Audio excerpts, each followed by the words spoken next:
Alrighty, thank you guys so much. Let's get started with some announcements before we jump into the meat and potatoes of the meeting tonight, starting with Nick. All right, thank you, Mr. President. So my name is Nick Vella, and I'm currently serving as the National Communications Coordinator here at RSA.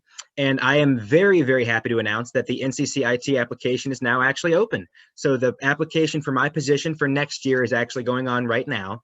And to give you guys just a little bit of a brief overview about what I do, I'm going to go through what basically the NCC is. And so the NCC is the primary point of contact between RSA and our national affiliates. And they do this by maintaining affiliation, good standing. We chair delegations and take UD students to these wonderful conferences. We vote on legislation, and we also are chairing the bidding. And so that's sending award bids to CACUR and our national level, and hopefully applying to get some recognition out of it. So again, it's a very fun position, very rewarding position. It allows you to grow a lot as a student leader. And again, it's open now. So right here, that's the application form. But not just that, you can also nominate someone too through that separate form. So if there's someone that you know who you think would serve well as an NCC, go ahead and nominate them. Maybe that nudge is all they need to be able to actually know that they're ready for it. So please take all this into consideration. It's a wonderful, wonderful position, and I'm very much looking forward to reading all the applications and nominations coming up here shortly. Thank you so much, Nick. These slides are going to go out after the meeting today, so you guys will have access to the links that are included here if you are interested in applying to be our National Communications Coordinator next year, or if you are interested in nominating someone, if you know someone who would be good for the position, and you can always reach out to Nick with any questions. Thank you, Nick. What's going on? I want to throw it over to Roxana just to talk about some upcoming RSA events. Hello everyone, I am the Director of Programming and my name is Roxana. I just wanted to bring your attention to some upcoming events for RSA so you can mark your calendars if interested. So I have been repeating this statement for a long time, so hopefully it's stuck to you that like every year we collaborate with RSA, our sister organization, to put together something called Campus Residence Hall Month, which is a series of programs hosted each week throughout the month of March. This week is dedicated to advocacy. So tomorrow would be the last event, the Bob Ross Paint Night Distresser, tomorrow, 7 to 9. So if you guys haven't already, please register at the bit.ly/CRHM Paint, and the zoo code is shown on the screen. The next event following that, it's Free Rice Frenzy. That's going to be taking place on Monday, March 22nd from 6 to 7, and it's going to be the same Zoom code. And then that event is going to be where you can answer few questions on free rice together and, just have a fun time. And then next week, we also have our GA meeting taking place 7 to 8 on Thursdays, and the same Zoom code. And lastly, end of the year banquet will be on Saturday, May 15th from 6 to 8. So just keep that in mind, and hopefully you can come and celebrate with us for end of the year celebration. Thank you so much, Roxana. So yeah, put those dates down in your calendar, especially May 15th for end of year banquet. It is going to be a great time, and hopefully in person if all goes to plan, which right now, as we all kind of know, things are going to plan. So that's good. Thank you, Roxana. All right, so for the meeting today, we're going to give you guys a full overview of what programming and advocacy means in the RSA and Community Advocacy Board context. So we're going to talk a little bit about programming and advocacy, talk about the grants that we offer for community advocacy boards, and then go into a fun kind of breakout room workshop where you guys will have the chance to plan an event that advocates for students in your residence halls. So I'm going to start us off just by talking a little bit about programming. Up on the screen here, you can see just some pictures of some past RSA programs. A lot of these are back when things were in person, but hopefully by the end of the year, we'll have a chance to do some programs out on the green, just like before. But in all of these, programs, you can see a lot of, components, right? There's engagement, there's some food, there are activities for students to do. Some of these are taking place at an inside location, some are taking place at an outdoor location, and you guys as community advocacy boards will have the chance to program in all of these forums throughout the semester. And the purpose here, right, is to get students out of their rooms, out of their, little, what are they, like 10 by 10, cubes, and into a like common space or into a space where everyone is able to connect and do some type of fun activity together. So as I said, there's a number of different, programs that are sort of visualized on the screen, from, bouncy houses and like cotton candy. We have like a conference going on here. We have a make and take event over here with like succulents that could happen in a residence hall. So you guys are going to have, as I mentioned, the chance over the course of this entire semester to do programs and events that engage with your students that are living in your residence halls. And you can use money apportioned by residence life and housing, the $125 that you have dedicated for your CAB, in addition to funds that RSA supplies to make these programs happen and engage with students. As you guys know, you also have the chance to work with members of neighborhood empowerment teams, or the NET program, which presents a really nice collaboration for CAB and NET to work together on potential programs that engage your residence halls at large. So when we say programming, this is really what we're talking about, programs that engage students, get them out of their spaces, and give them something to do aside from just sitting in their rooms on Zoom. I'm going to throw it over to Sai just to give a background on advocacy. All right, hi everyone. My name is Cyan. I'm the RSA Director of Advocacy. In advocacy, there we go. So advocacy is basically the public support for a recommendation of a particular cause or policy. But to RSA, advocacy has to do with listening to the voices of others and building a collaborative community that reflects upon its values and translates them into positive change. We do these through our various advocacy initiatives like surveys, and we have a campus development committee where students are able to have their voices be heard. So if you're interested in joining, the meeting is right after the GA. And yeah, that's pretty much it. Advocacy is like a really important thing to me, and I hope it's just important to you guys. Thanks, Sai. So, we kind of presented these two ideas, programming and advocacy, and we think of them, sometimes as being like, programming is over here and like advocacy is over there. But there are some really nice synergies that can happen between programming and advocacy that allow you to basically use a program in order to advocate for students living in your community and to raise student voices and give them a platform for change. And that's really what we want you guys to be focusing on as members of CAB this semester, which is why we dedicate such a large portion of our budget, it's about 10% of our budget, towards programming and advocacy grants in the residence halls every year. So this year we're offering about $3,000 combined, the programming and advocacy grants combined, for students to apply for. As I said earlier, these slides are going to go out, so you'll have access to the clickable links for the programming grant and for the advocacy grant. But essentially these forms are what you use to apply for funds. So if you have a idea for a program and you're looking for money, whether it's food or supplies or some type of resource that's beyond the $125 that you've been apportioned by Residence Life and Housing, you can use these links to apply for funding from the RSA Executive Board.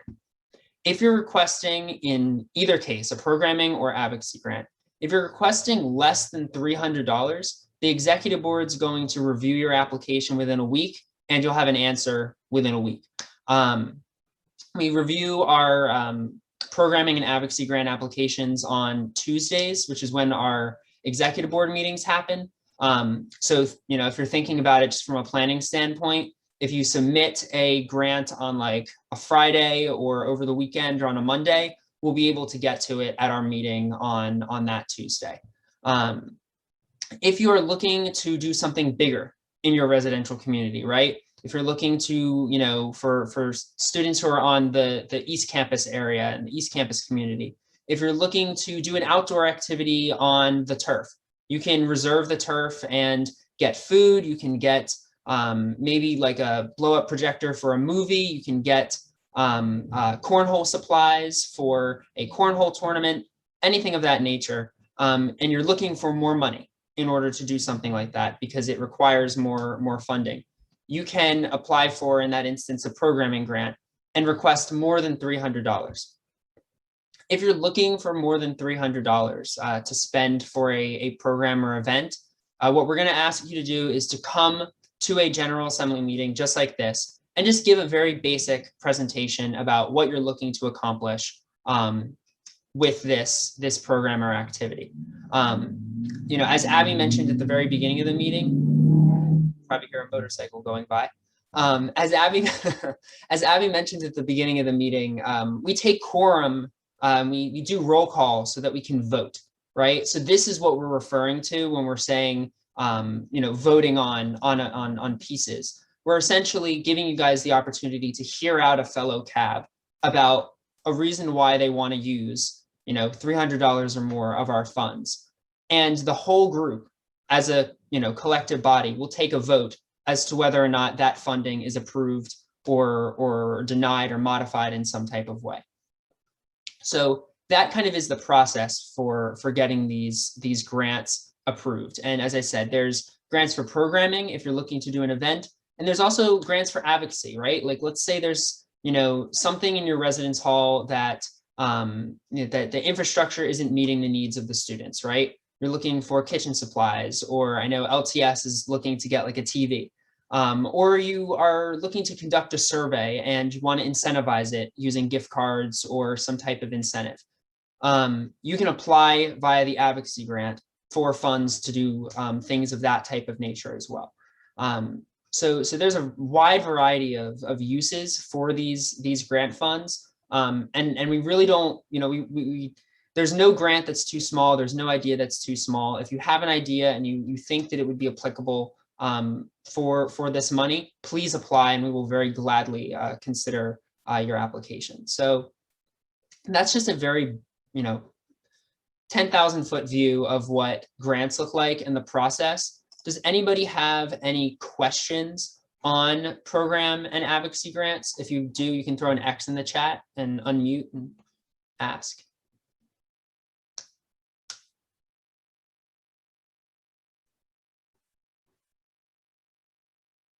Awesome. Hopefully I explained it well. And if you have any questions at any point in time, you know, the primary person you want to go to is your RSA mentor, because they're like the expert on this process for how to get our grant applications and our money. So, alrighty, let's move on to the point system, which Griffin is going to talk about a little bit. Thank you very much. So this semester, CAPS will compete for most points over the semester. As you can see here, I provided a list of the different ways that you could get points, such as like submitting a programming grant application or hosting a program, submitting an advocate grant. Yeah, enough. Hosting a program independently. Then there's multiple different ways that you could do it. On our website, we have a tracking system where you'll be able to see how many points your CAP has. And at the end of the semester, yep, thank you very much. As you can see so far, LTS is in the lead from getting Baby Blue and also other things as well. And we will update them regularly. And at the end of the semester, you will have the opportunity to get custom swag for your CAB that you will be able to get. Oh yeah, I'm sorry. By the way, too, if you guys plan a programming event, we create a Google Doc, which I could share in the chat in a little bit. Basically, where you can submit your pictures. That way, we can give you your points for what you had done. So that we ask when you guys do a programming event, we ask that you submit a picture with it as well. Yeah, there's a really good website, which is literally our website, shameless plug, that I just dropped in the chat, which is where all of the information regarding the point system is. So if you have any questions, that's your like one-stop shop. And as Griffin said, we're looking to give out some swag or some type of big incentive for you guys at the end of the year for the hall that has the most points. Thank you, Griffin. All right, and now we are going to hop into our workshop led by Griffin and Sai. So I'm going to stop talking and yield to them.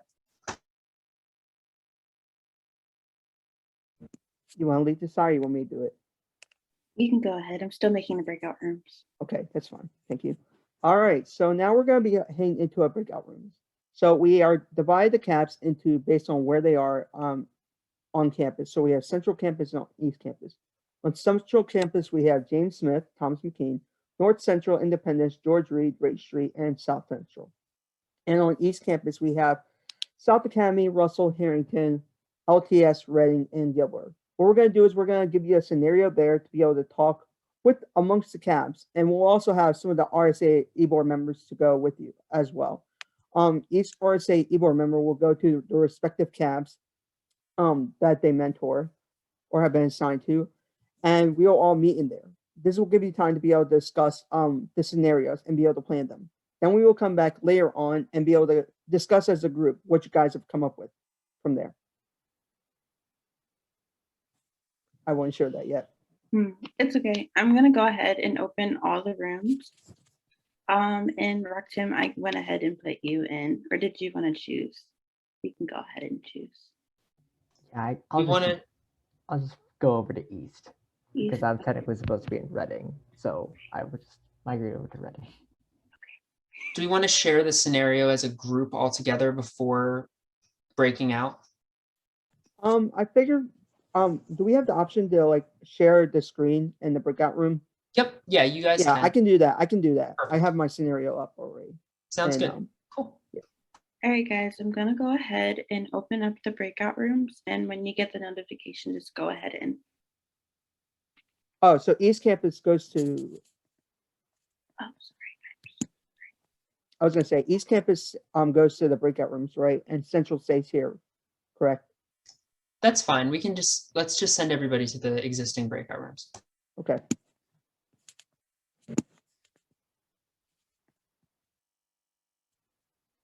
Let's see.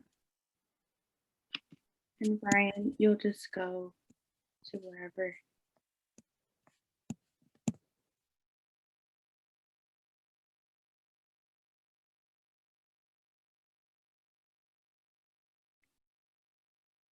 I'm going to throw Jordan in the main chat just so there's someone here. Okay. If that's okay. Jordan, can you stay in the main chat just to monitor it? Okay, cool. And then I'll hop into East. Okay. In a regular day, like someone falling asleep in bio, consequently having their head roll into their laptop and then playing a song at full volume in the middle of the lecture. Thank you, Abby, for sharing it. That was. Yeah, absolutely. Griffin, are you like leading, or would you like me to read it? I can read if that's fine. Okay, like, yeah, go for it. No, yeah. My bad. Okay, so this is a scenario that we came up with. A resident in your building came up to you on your cab with the idea of purchasing more supplies, such as whiteboards, markers, erasers, kitchen supplies, nicer toiletries for bathrooms, and etc. For the residence halls, common spaces. The questions we have for you are, how do you learn more about this issue? How can you use this to engage with your community, for example, or develop a program?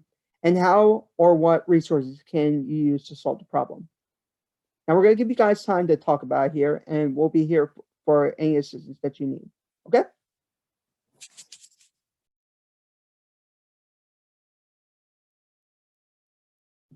Should we just shout it out if we, or like just start talking through it? Griffin, you're muted, Griffin. Sorry, I was just saying. Do we want to do the excellent chat, Abby? Do you think that's good? If they would like someone would like to speak up, if that sounds good idea. I think we're good to just shout out. Okay, yeah. Oh, Cool. there's right. Thanks, Ryan. I guess for me, what I would suggest when like learning more about the issue is try to pull the rest of the hall or rest of the dorm and see like how what everyone's view on it is. Because if it's just one person who says I'd like nicer things, but everyone else is content with it, then it would kind of suck to spend. But if everyone wants to do it, then that's a definite market. So like this is just like a hypothetical, right? Because like we can't do this in the halls right now because of COVID.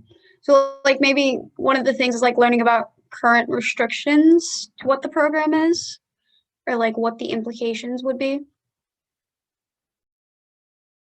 You're right, because basically we're not going to be able to put on events. Like there's certain restrictions to events. So you need to be able to abide by those and be able to follow those rules. And like knowing them beforehand will definitely help to be able to plan it out successfully. Good thought, Amber.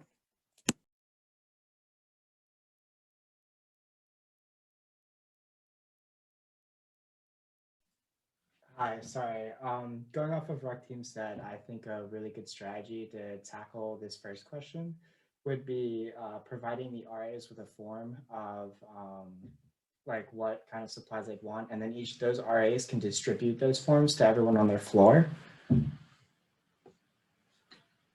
Yeah, that was pretty good because one of the next things that I think I was thinking about was like, what supplies do you need? Because it's a pretty general list that gave Griffin. So like getting the specifics of what people want would be really good.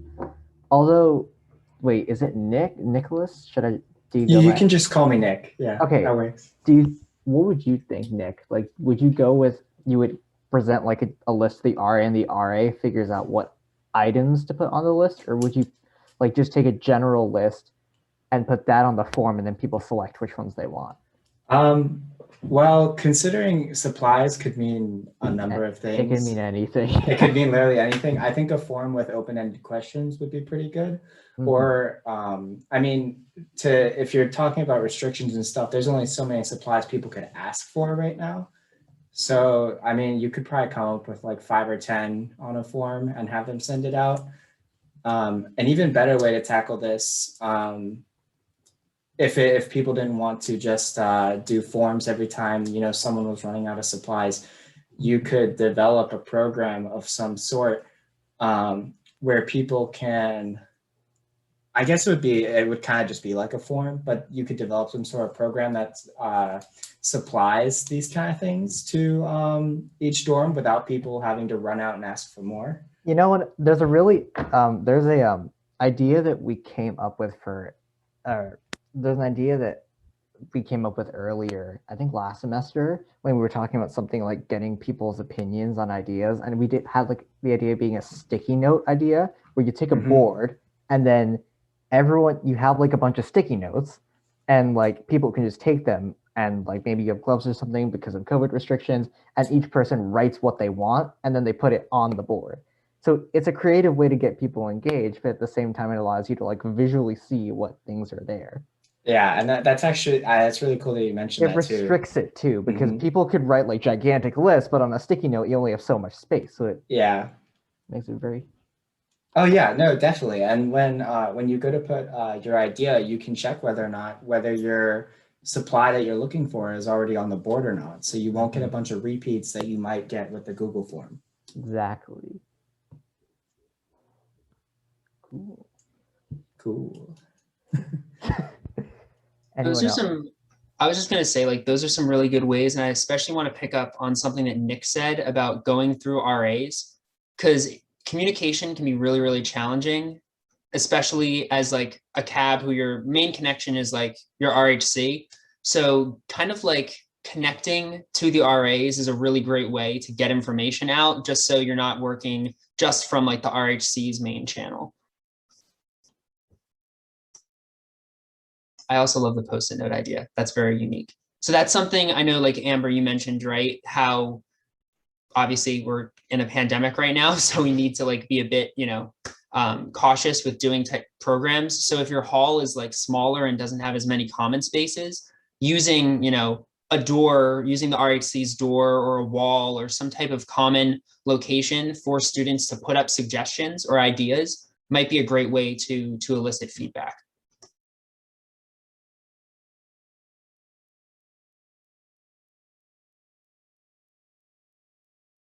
Can y'all think of any like socially distanced or like safe programs that you could potentially do to get students engaged with this initiative? You could definitely do a Dropbox where people just like come and drop off a note. And that could be, if you're concerned about like how you're going to get responses from everyone, these Dropboxes could be put in the lounges where there's like the maximum occupancy is back to normal now. So you wouldn't have to worry about too many people like clogging up hallways or something to get notes into it or something like that.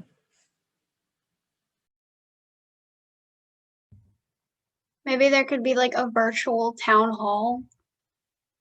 Like that's probably not the right way to say it, but like a virtual event that's like open to everyone to just show up and be like, hey, we have this idea. What do you think? Or like open office hours is what I was thinking. So like you can just like have like set times where you're available for students to come talk to you about whatever. Right, and that's what we try to do with RF Stars as well. It's like we try to be like as much we can flexible with all the CAB members as we can. Try and meet every one of you individually and help you as much as you can. So good point on that, Amber, as well. Yeah, Amber, we also, so when I was on a CAB my freshman year, we did hold office hours. We actually, do you guys have CAB offices in your halls? Have any of the RHCs talked about that at all? I'm seeing some head nods. So if you do have like a physical office, which some halls do, some of the newer halls do, you can use that space to hold office hours and students can like pop in every once in a while if they have questions. But I think a virtual town hall or virtual office hours would be, you know, a potential alternative to that.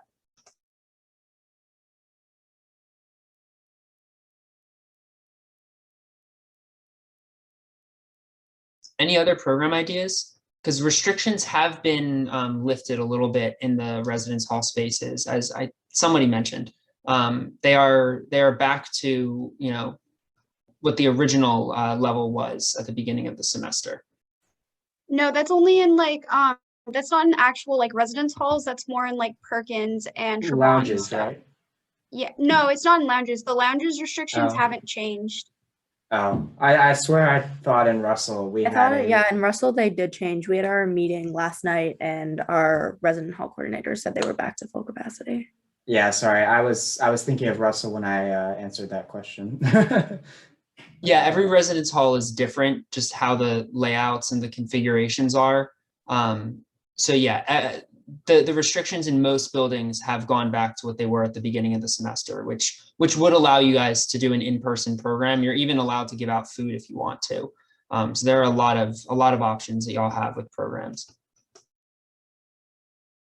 But Ryan, with food, like just the idea, it's still individually packaged, right? Like we're still going with that. Yep. So Okay. that's a good point, right? Like if you, so what was it? I remember, or go ahead. Sorry, I don't want to interrupt. No, you go, Roxanne. I was gonna say that like when it comes to giving stuff out for like anything that's grab and go related, I know that individual packaging is still one of the things that we need to do. And even if the restriction is lifted, I think still for safety purposes as well as just for more efficiency, it's probably better to just have stuff individually packaged. Yeah, 100%. And even like RSOs, like if RSA wants to do food on campus, we have to go through dining services and it has to be like professionally done. Although that restriction is lightening up soon as well. Hygienic grab and goes, yes, we absolutely need that. Back when I was in Reading, we did, it was called, what was it? It was like get a slice for a piece of advice. And we gave out like slices of pizza for like people to complete like a survey that we put together. So y'all could do the same thing with like candy or lollipops or some type of, you know, food that is, as Rock-Tim said, individually wrapped, can, you know, there's going to be no cross contact, anything like that. Do you guys have any other additional like ideas for programs, ways to get feedback from students?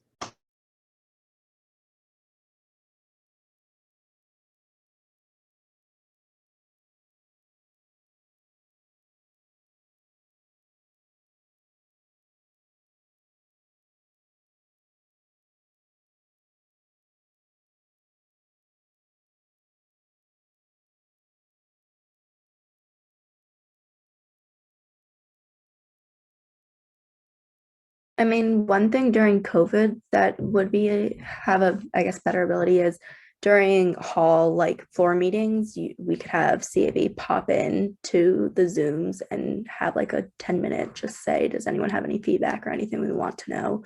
Because everyone's already required to attend those. So it's just a way to make sure you were reaching out to everyone. That's a good time to do a town hall, is like in those, like you can ask the RHCs or like the RAs at like floor chats if you'd be able to pop in, which is a great idea.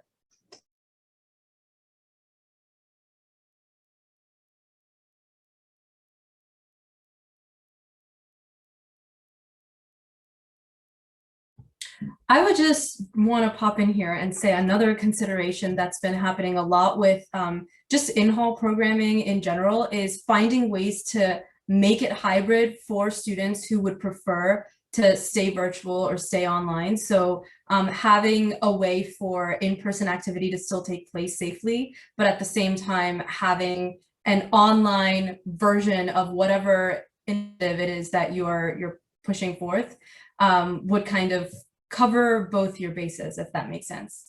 So keep that in mind as well, to be creative with making your events hybrid, not just now, but also moving forward for, you know, even if once we're like out of the pandemic, it's always nice for people who might not be able to be there in person to also have an option to do it asynchronously.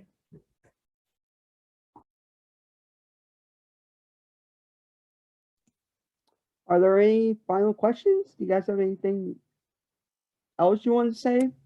There's some great thoughts going on. I guess one thing I would add, this is kind of unrelated to the general discussion and more like to the activity thingy, because one thing I thought of was like, so once you find out your product, like what people want, like let's say people want lots of whiteboards and markers, how many are you going to get? Because the dorms are pretty big and we don't know how many you would want. So what do you guys think? Like, you could always do a survey, which just like another survey to get how many in terms of quantity. But I don't know. I guess it's just a general thing. Like, what do you guys think? That's actually, I really like that point, because now that I think about it, aren't we on a, don't we have a restriction in terms of how much money we can spend on these kinds of events? Or am I mistaken about that? So the cabs, y'all have individualized like $125 budgets, but that's what the grants are for. The grants are to be able to extend that 125 to basically as much money as you need for a given initiative. So hopefully that answered your question, Nick. Yes, it did. Thank you so much. Griffin? Sorry, sorry about that. I was gonna ask, so to touch on the final questions, are there like any resources that you guys think you can use to solve the problem? Obviously, you know, the office hours that we have, but is there anything else that you can think of?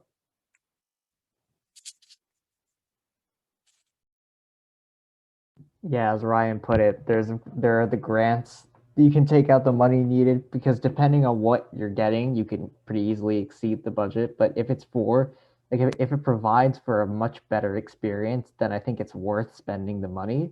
So being able to like reach into like propose a grant and being able to get the extra funding is definitely a great resource. Also, I don't know if this is much of a research for buying the item, but coming to talk to the e-board to see in the past where they've purchased whiteboards from, and they might have a good relationship with a company to get like a better deal than if you were to do it and find your own. So it kind of helps with like using the budget. Yeah, I think that's a good idea as well. There's also resources in like the RSA, I mean, like office hours, office, or what was I gonna say, on duty office. Yes, that's it. Like, you know, be able to have those supplies as well. I think you could also talk to the RAs, because I think the RAs give like a lot of perspective to like what is actually needed. Because like RAs also live in the residence hall, and like especially in like freshman halls, like maybe freshmen like say like, oh yeah, we need like all these things, and then like the RAs are like, okay, that's actually like not necessary though. So maybe like talking to the RAs, because they're a little bit more experienced, especially in freshman dorms. Yeah, that's definitely a thing because you want to get, well, you can, but I know more is better, but like you don't want to get so much more than, than what is actually needed. So that's a good point as well. Like communication is always key. And that's a good thing, just connect with your RA about that. Has anybody had this scenario pop up yet? Has anybody had like students raise concerns or ask for some type of change in their community yet? I had people concerned about how our recycling and trash isn't labeled. So we actually did like put up a sign where that is, but we're looking to see if we can make that more of a permanent change. I noticed that too in Lean, but that's not something somebody else has brought up. That's like my own thing, but We had like a lot of people like actually like annoyed about it. So we're trying to figure out a way to make it like permanent. Yeah, that's actually a really good example of something that's not as like tangible or physical. It's more of like a policy type of change with like the university and like how it operates. We actually used to not have like recycling in the residence halls, and then like RSA got involved like a couple years back and like pushed facilities to start putting cans in all of the halls. Are you talking about the cans that are in like your individualized rooms or in like common spaces? It was more about like the dumpsters outside. Like how those aren't labeled. So even if you do your recycling and trash in your dorm, it doesn't matter because you throw it all into the same place anyways. Got you. That makes sense. Contrary to popular belief, we do recycle at UD. I know that's a rumor that goes around that like we don't actually recycle. We do. But yeah, the cans outside of the halls, you're right, are like not labeled very well. Alrighty. I think we're gonna go back to the main group, right, Griffin? Yes, sir. So we're gonna, yep, here we go. All right, see you guys there.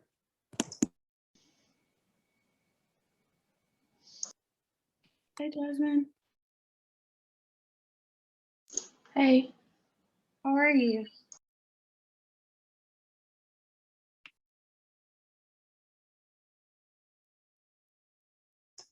All right, welcome back, guys.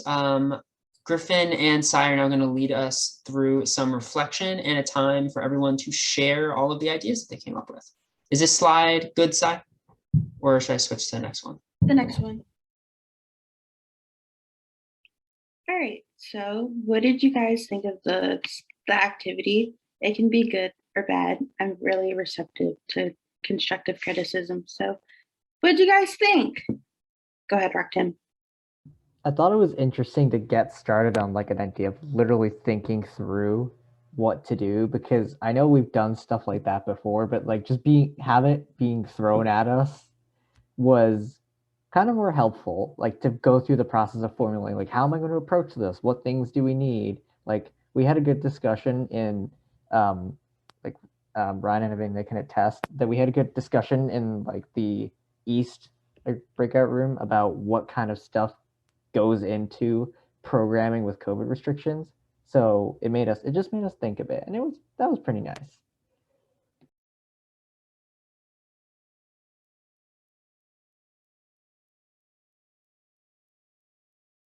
Amber?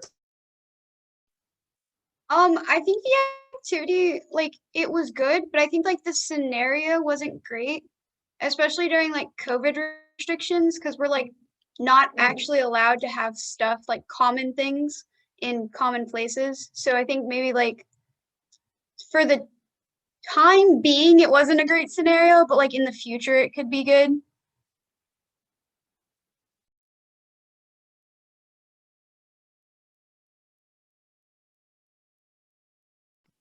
Okay. And Nicholas, you can be our last person to say what you thought. Oh, sorry. Yeah, kind of along the same thing Rakteam said. Actually, I thought it was a great experience to have all of us kind of come together and talk about how we'd work through the activity.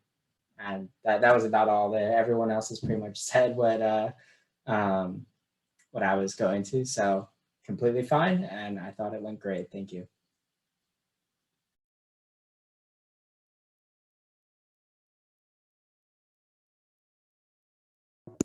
All right, so we're gonna move on to the next question. So what was your thought process like going into the activity? Like, did you guys think like scenarios like this couldn't happen? Did you think they could? We talked about how in our breakout room, we were trying to see if there was similar instances. So we just want to know like your thought process for this.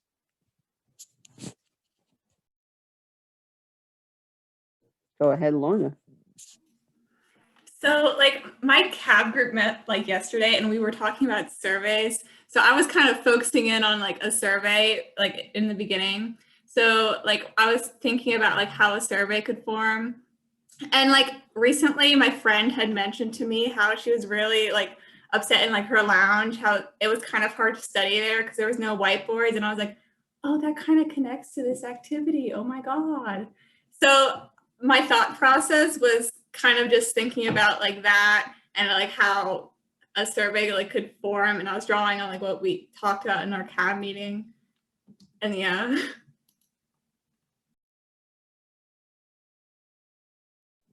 Yeah, that's definitely, yeah.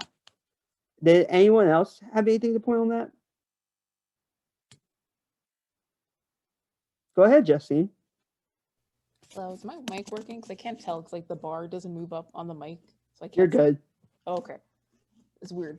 But she's all, Lauren is also my CAB member. We're CAB member buddies. And yes, we met yesterday. And then this was, I think this activity was helpful, but also like at the same time, it's like you have to see it in a different perspective because of COVID. We can't do like more common stuff.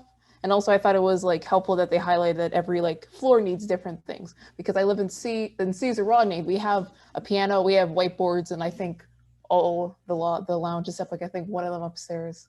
So we have like a lot of the stuff we need already. Like the bathroom has like air freshener and like we have like the basics already. So I was thinking like, it was hard for me to think like, what do we need in our hall? So I was like, what am I going to survey on? And now that she says, Lorna says like her friend told her that their lounge doesn't have like a whiteboard. I'm like, wow, you're right. The lounges don't have whiteboards. Like not all of them do. I know Caesar Rodney does, but not all of them do. So I was like, now I need to focus on other lounges instead of just like my lounge. I need to focus like just the whole central, not just like my building in particular.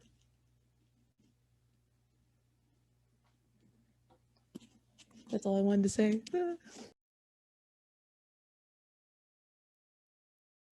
That's a really great point that not, I don't know how this is worded, but like everyone has different needs. So that's a really good point to make. And that leads on to our next question. So how do you think this activity reflects on your leadership skills? Do you guys think that it gave you like a different perspective on how to like analyze things, how Justine mentioned literally right before?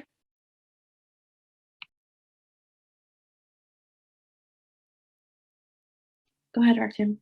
I would definitely say it does show it, for me at least. I think it kind of gave me like the need to reflect more on like who are we reaching out to, what's going to work, what's not going to work, how do we be inclusive. So I think it does let me reflect on like different aspects of leadership skills. So yeah, I would say that it helped.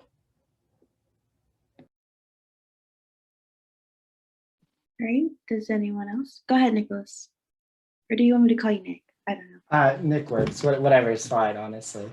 I would say that this, what this also helped me realize with myself is being able to work with other people in a team to come up and solve with these ideas. I know in my breakout room with Rock Team, it wasn't either or, and actually anyone else in the East Campus Cab room, it wasn't just one of us giving all the ideas. It was everyone being able to come together and come up with ideas together. So I thought that kind of reflected how we could all be leaders together as part of a board.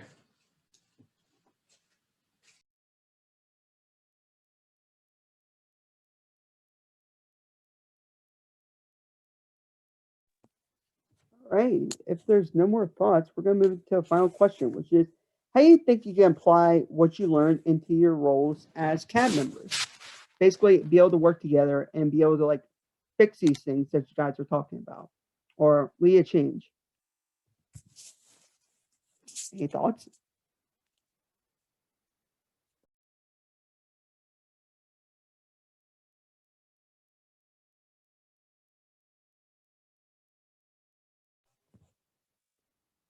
None so far?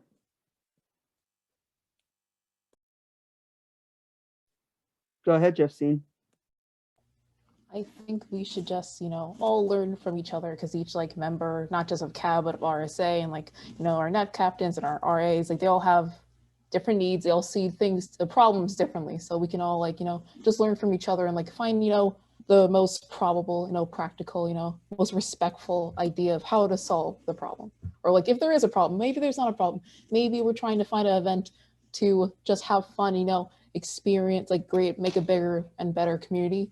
Maybe there isn't a problem. Maybe we just want, to like have a better community in general. But that's why I was thinking like, we can just learn from each other and like we can put our ideas together to make a better idea. Yeah, that's exactly right. Because you all live in the residence hall together, so it helped to be able to like work together and communicate with each other.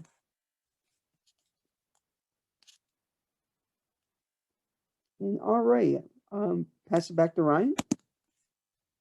Awesome. Thank you guys. First of all, thank Cy and Griffin for putting together this activity for everybody. Hopefully this was helpful just to illuminate how the programming and advocacy process works and the resources that are available to you guys as CAB members. We have a couple items just to wrap up the meeting, and we're gonna hopefully get you guys out a minute or two ahead of schedule if I can talk quickly. So next meeting is just like this meeting on Thursday next week from 7 to 8 p.m. We are going to be voting next meeting on some amendments, which is very, very exciting. So we have a constitution, it's available on our website. It's how RSA operates and it describes how we basically work and our structure. And we're looking to make some changes to the constitution before our elections start, sort of to cater to COVID. So we need your guys' help to amend our constitution. So we are going to send you guys 2 amendments that will be considered at our General Assembly meeting next week.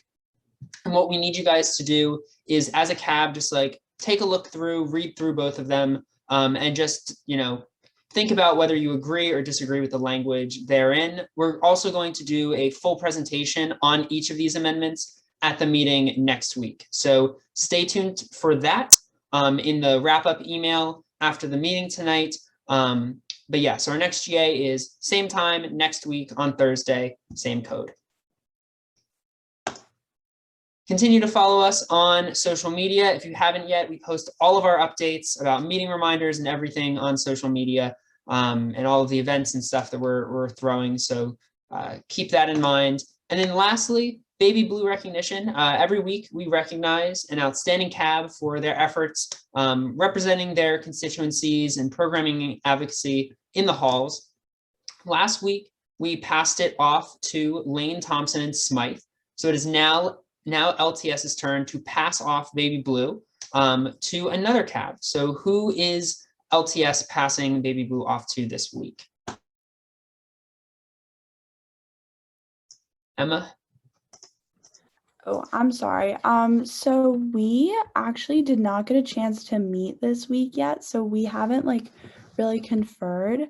But I personally can say that in a meeting with Justine last week, I thought that she did a really great job.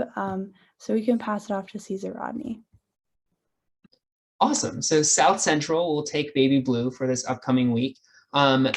Baby Blue, I'm going to work with LTS to get Baby Blue back in the RSA office. Baby Blue is the little hen that's featured on the screen here.